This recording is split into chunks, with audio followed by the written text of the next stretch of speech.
mbote balandi nyonso ya bosolo na ba église na lakaki bino na ebisaki bino soki nzamba lingi tokutani na prochaine émission na Pasteur Kayembe. Bonsoir Pasteur Kayembe. Bonsoir Papa le Prince. En tout cas, c'est le Makas Lenge Oyambinga pour la deuxième fois l'émission na yo. Na pamoli bandeko nyonso batindaki ba question bituna na bango epa na yo kola pambola bango eza émission malamu eza bachalo beaucoup. Vraiment. En tout cas bisika bosa soki ngai yo bena gangi ya makasi. Amen Pasteur. Hein? Kola na teka posa télévision bénédiction mzuzu ezaka force onka facilité. En tout cas sans plus tarder papa, tout démarrer déjà pour passer déjà bon c'est pas message sur côté vous a posé tout bandana papa. Papa, quand on a découvert na biso lelo motuna liboso na yebite so za simple pas na yo mais na yebike pas na yo ça capable nyonso tout. Au ba téléspectateur batini ba bina tourner la bango ba bi est-ce que moi nzambe akoki pe ko concilité banganga en cas de problème en cas de situation grave na ngambu na ye. Parce que on balobi tradition diaba noir. Donc papa le Prince, je vous dis que eza question ya pétété c'est grave. Oui. Nazolo bana bandeko bazolanga bana na nzambe ya solo parce que lelo bana na nzambe baza des sortes hein. Oui. Ba vraiment baza né de nouveau. Moi na nzambe un enfant de Dieu né de nouveau ne peut jamais consulter le féticheur, le magicien, le marabout. Un enfant de Dieu né de nouveau ne peut jamais consulter le féticheur, le magicien. Alors, si je peux lire rapidement le livre d'Ésaïe chapitre 8. Donc, je suis dans le livre d'Ésaïe 8, verset 19, la Bible dit, « Si l'on vous dit, consultez ceux qui invoquent les morts, et ceux qui prédisent l'avenir, qui poussent des sifflements et des soupirs, répondez, un peuple ne consultera-t-il pas son Dieu? S'adressera-t-il aux morts en faveur des vivants? Si l'on vous dit, venez et consultez ceux qui invoquent des esprits, répondez, un peuple ne consultera-t-il pas son Dieu? Donc, Atali Kambwango eza munene nengeni ni Papa Glory. Le Prince, même au bungi simbongo, jamais moi dans Nzambe a koki ko kende ko consulter ba marabout, ba devin, ba féticheur, ba to batala kachalo boko natala. Jamais moi dans Nzambe ko sala. C'est pourquoi mingi ya bana na Nzambe, mingi ya basai na Nzambe ba serviteur de Dieu, ba tomber na piège wana. Donc au départ, c'était comme une prophétie. Moi quelqu'un m'a déjà dit, papa, je me suis retrouvé dans l'occultisme comment? Le frère a eu un bon travail là, et maintenant au niveau du boulot, ses collègues lui disaient, nous on a l'habitude de prendre la prophétie à l'internet. Okay. Et puis donc on a prophétie à l'internet, on a fait à Touni. On a une site là, Soko Koti. Il y a une femme là américaine, appelle ça la prophétie sur internet. Frère a commis qu'on consulter site one. Or, la femme n'était pas une prophétesse. Elle n'était pas une servante, mais sciences occultes. Okay.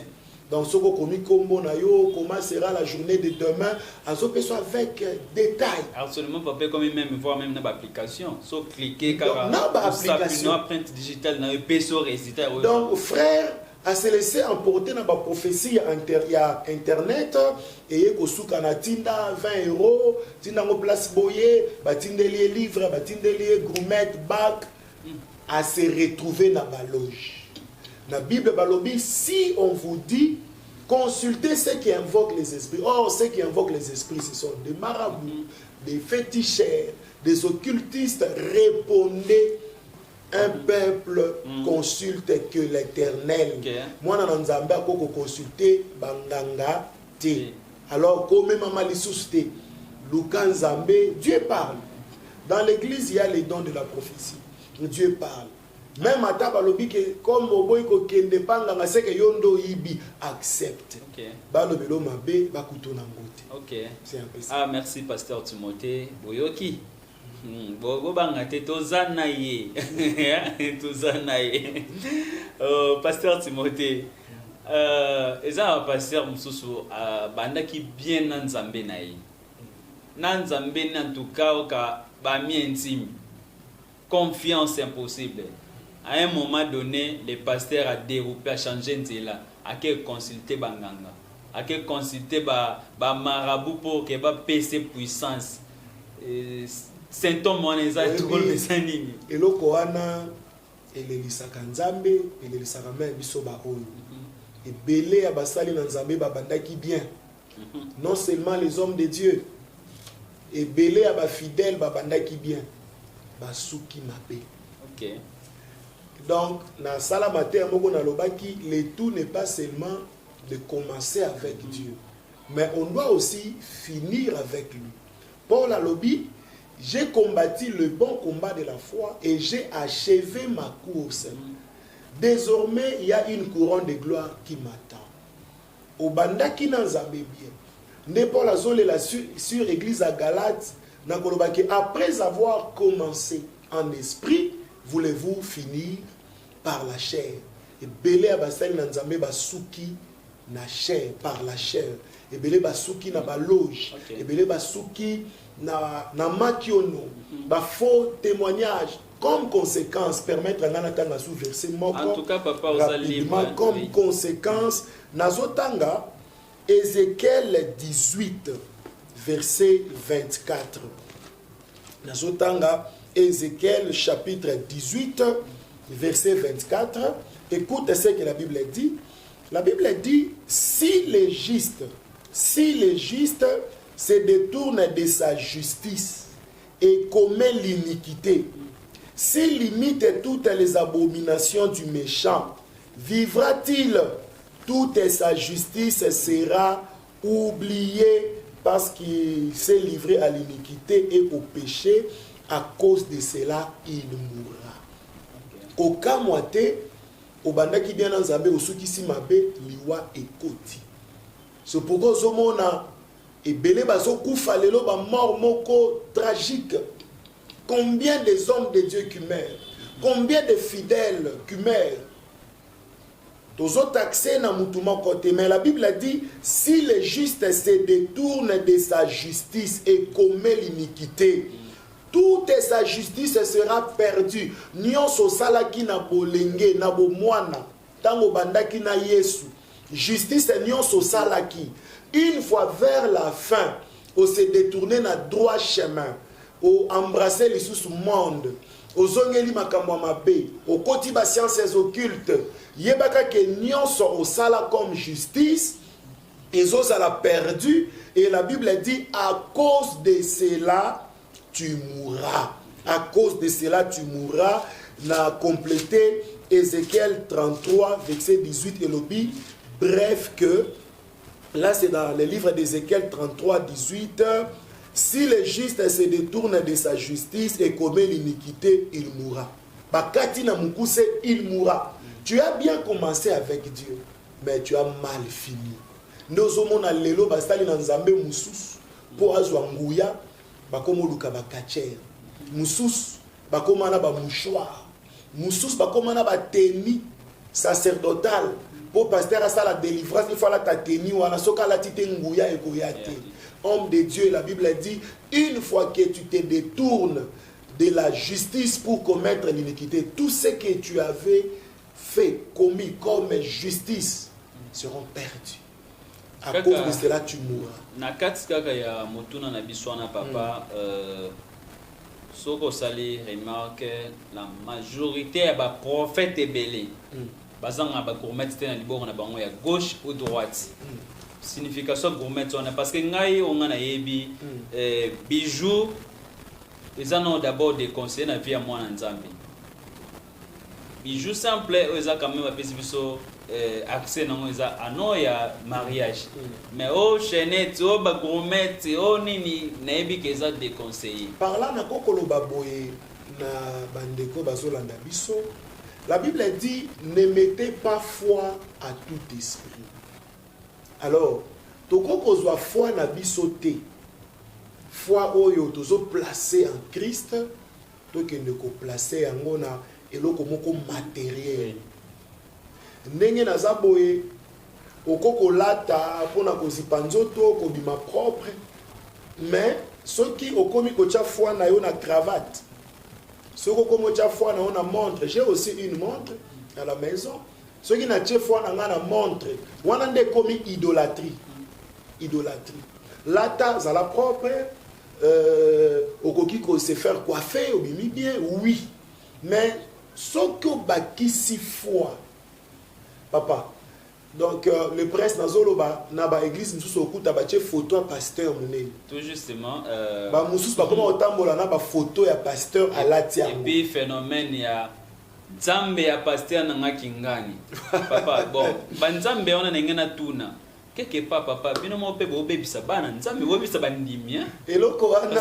et d'accord et comme isusu sujet moko boy vent moko boy na l'église donc lelo na église komi na nzambe ya mambweni nzambe ya mapasi pasteur Kayembe yo lingi bana noka so ba osambela balo bakaka nzambe ya pasteur na ngai Timothée Kayembe papa siko nzambe nona saza nzambe ya mabe c'est ça le problème natangu ozoloba nzambe ya Timothée Kayembe tu dois être sûr que ce Dieu là est un vrai Dieu ce soit ebinete mais aucun nzambe ya mayoka lelo ebele ya basena nzambe bakomolinga bazwa place ya nzambe et donc au lieu bana nzambe baloba au nom de Jésus-Christ bakomi au nom de Jésus le Dieu de Timothée Kayembe nzamba Timothée Kayembe oui dans la Bible mutute atindaka Élisée aloba où est l'Éternel le Dieu d'Élie non mutute asuflaki Élisée belela nzambe ya Élie ye moko Élisée tellement atambolaki na maître na ye Élie a comprenaki que Élie avait un vrai Dieu c'est pourquoi devant le fleuve du Jourdain Élisée a zui manteau ya Élie a beti na maya gangi où est l'Éternel le Dieu d'Élie là ce n'est pas mauvais mais eza terrain moko glissant et bombi piège moko na kati koloba nzamba papa na ngai eza mabete à une condition que tu sois sûr de ces dieux-là. Donc, oyeba ke nzamba papa nanga wana aza nzambe ya solo. Papa nanga aza na nzambe. Wana koloba nzamba papa nangai. Mais déjà ceux qui pasteur azotina na bandimi na ye, tango zo sambela lobaka nzamba papa nanga tanga ka kombo nangai, pasteur, pour quelle raison? Pour quelle raison? Tika mondimi atanga nzambe na yo, soka za sur na nzambe na yo. Lelo banzembo le totombola Jésus to komo tombola nde pasteur. Mais ce n'est pas mauvais.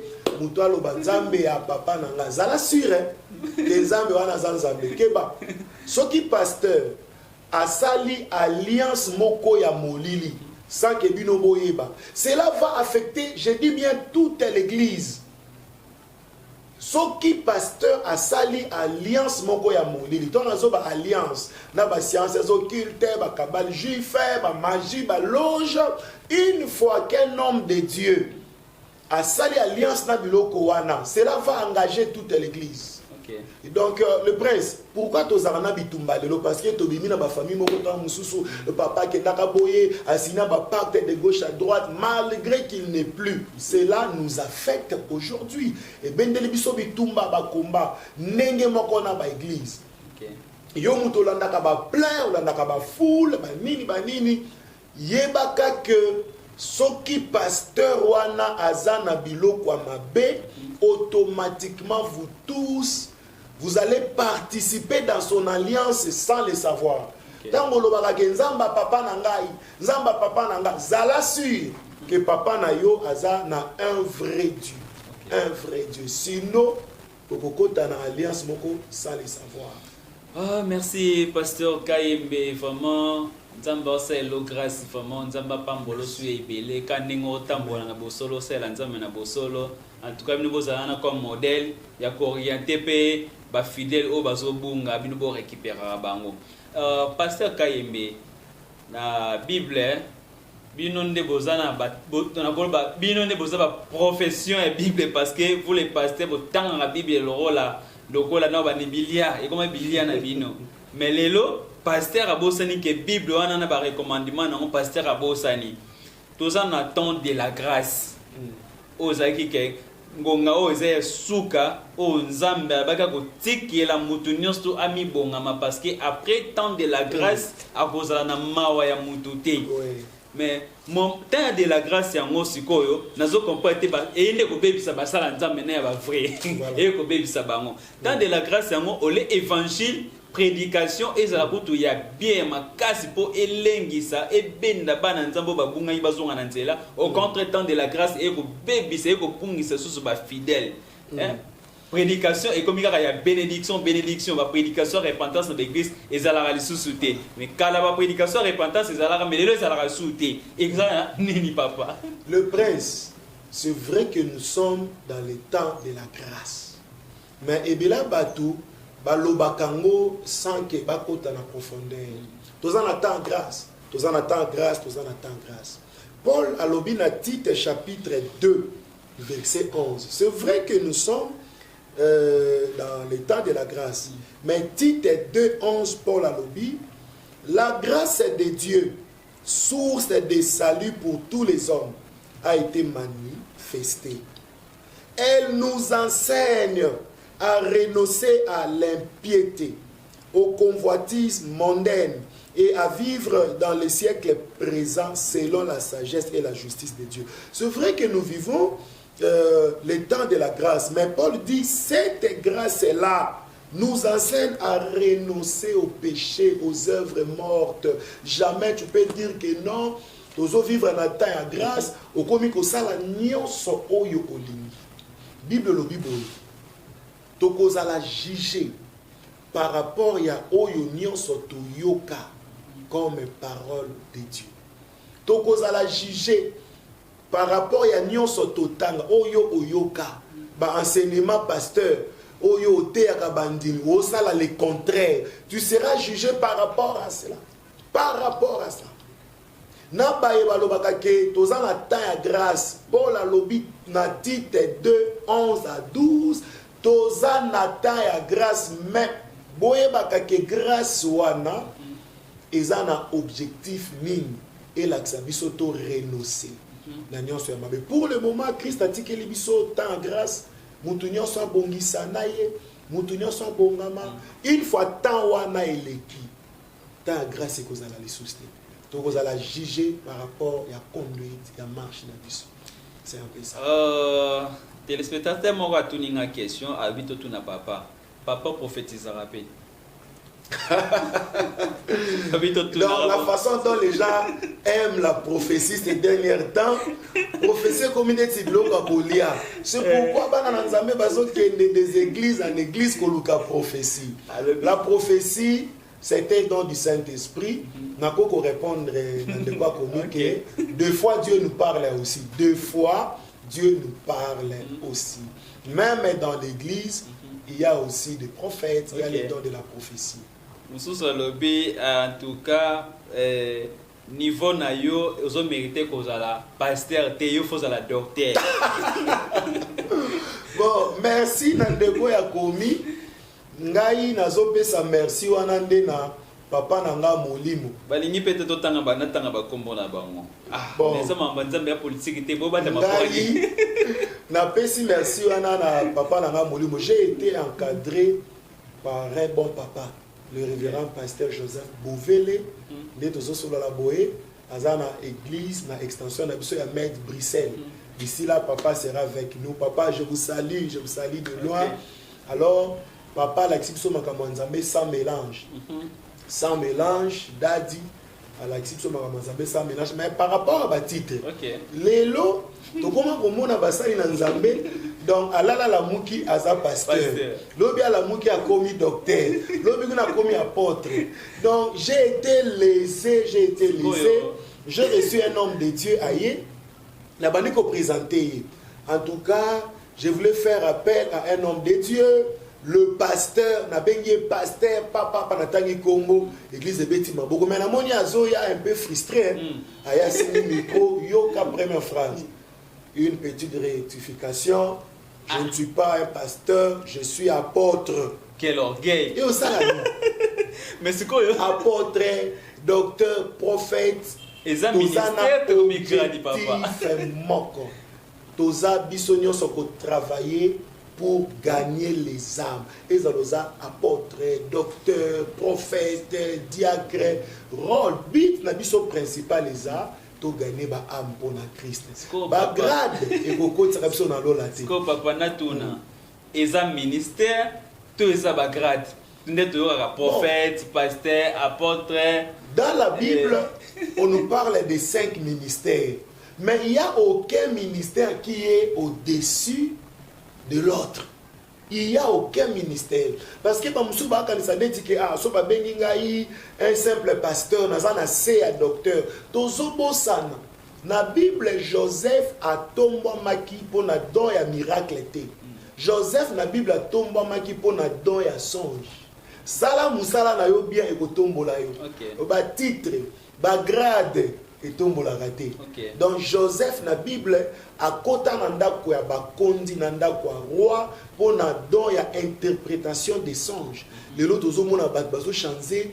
Donc et comme il dit ba grade ko le pasteur, le bien comme apôtre, le bikuna docteur, le bikuna tozonga na makomi, tozonga. OK. Vraiment ba question na bino eleke belé mais to komi na suka to komi ko shiti bolimbisa biso mutuna suka to zo ndeko Patrick depuis Ngalima.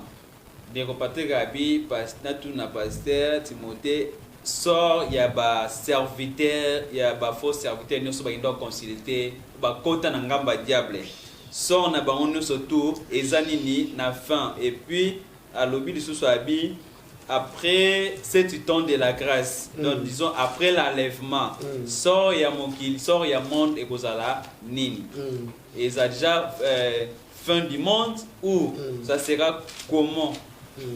En tout cas, na pesi merci na ndeko ya komeli biso, ndeko Patrick Nangaliema. Bible zoloba, ce n'est pas ceux qui me disent Seigneur, Seigneur, qui entreront tous dans le royaume des cieux. Papa, so yikutu Paul muntu atei sangona Yesu. Mais Paul wana azoloba que j'ai craint d'être un escalier. Na teisa mona Yesu batu ba s'en servir nanga komata na escalier ba koti. Est-ce que escalier amataka likolo? Escalier atika la kawana ye azo servir na ba susu ba matabake.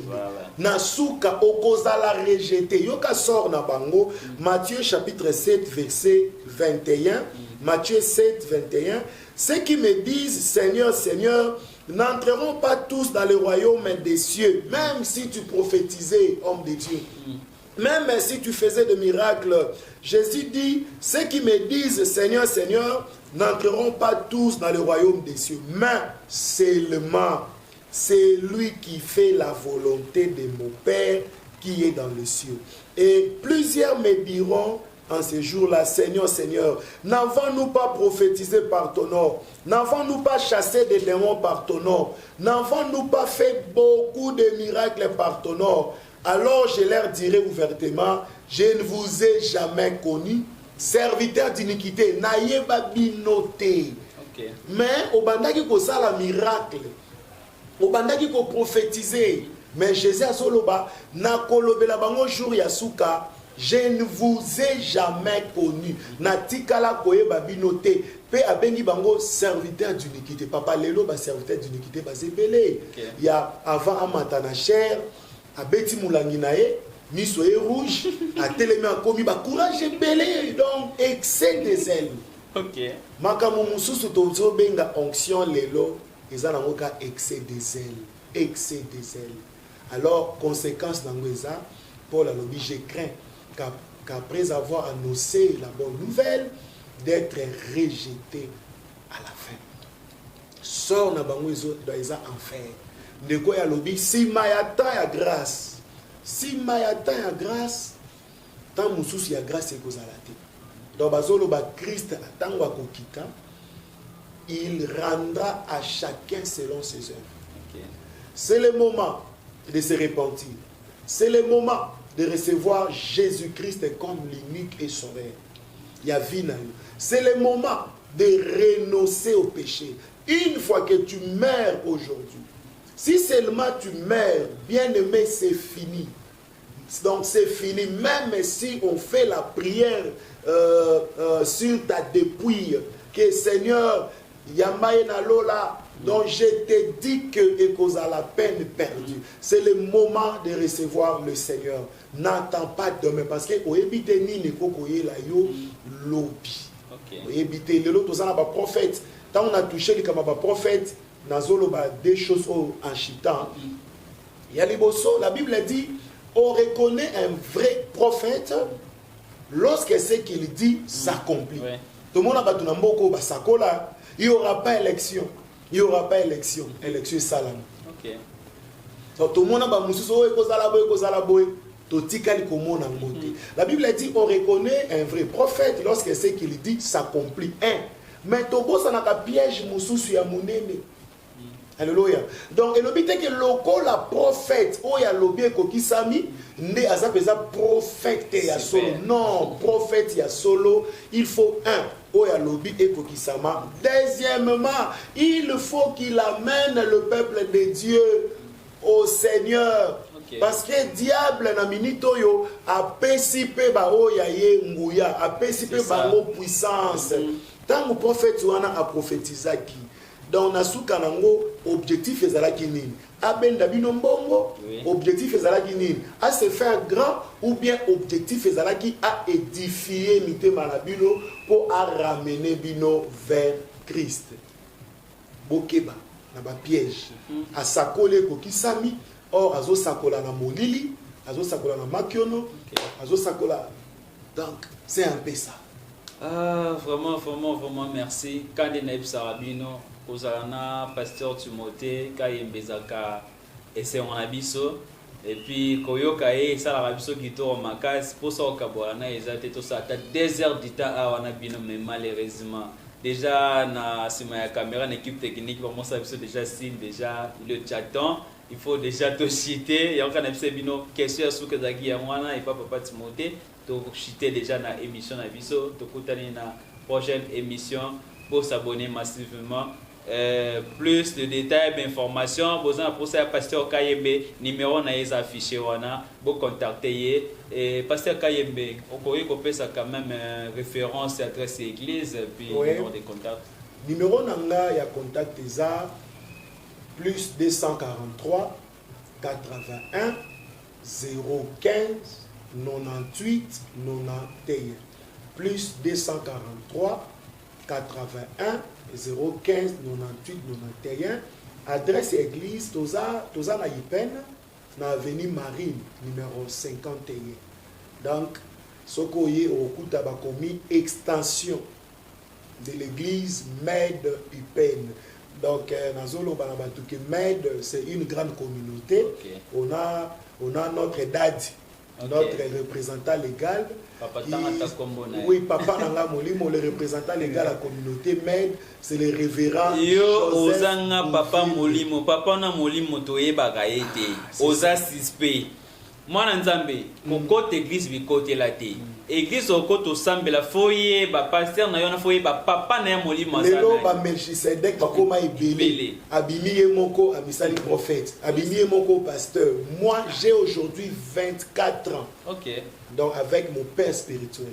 Nachanza papa te nazana makolo na ye, il s'appelle le révérend pasteur Joseph Bovele, mais des ana ba commune belé. Tozana med na Ipen, tozana med na Kasavubu, Kitambo, Mikolo, Kimbateke, Ngiringir, église Berne des ana Banda, l'avenue Bakwanga numéro 9. En tout cas, tozana le na med dans Bruxelles, tozana med à l'étranger. Gloire à Dieu, merci beaucoup Daddy, merci. Place Nalaza pasteur, et ça extension il y a med Ipen, avenue Marine 51 Mbinza Ipen, numéro nanga Yangwana Bakomiango na bar écran na bio. Soyez bénis. Merci Nabino Batboza qui est belé pour na Rolanda Biso. En tout cas, sous ces atos continuer mettez faisant déjà technique à signaler l'épisode de dépasser voire même ma déclaration sur les belé batbozo comment to 4 avant té na que du jour au jour to ça Nabino to kutani na prochaine émission.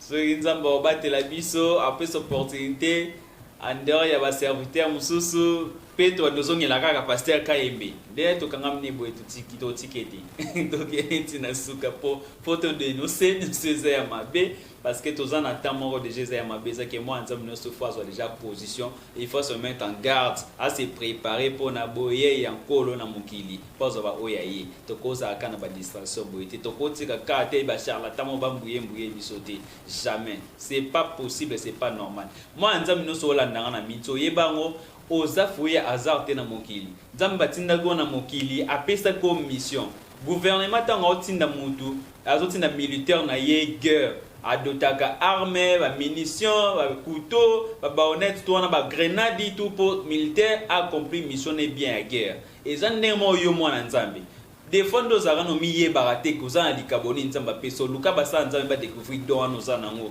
parce que ceux qui ont découvert doa na to exploiter ngo te nzamba otangelo mabunga na za ko insister ozana ozana dans prophétie ozana dans prédication ozana dans yembela nzambe pour attirer ba am susu ba bika yozo cacher na ba distraction masanga c'est le moment toi na temps ya mabe la muka luka basala nzambe ba prier pour na yo ba découvrir doano ba dossier la nzambe c'est le moment en tout cas botika distraction ngonga ezaya mabe makasi mutu a mutu a racheter temps na ebabi racheter le temps car les jours sont mauvais c'est le moment ndeko mobali ndeko mwasi ki jeunesse oyo ekosa yoti en tout cas yebango Jésus-Christ akozonga pe lelo te lobité mais liwezali soko kufi en dehors ya kolo sort na yo ezanini yaya l'élitrement ezela yo kuna souffrance ya libela siko yeba souffrance ya libela ti enlèvement salama mokile kufa mba moko te mokile continue ko résister encore 1000 ans na yo zaka na l'élitrement souffrance c'est pas facile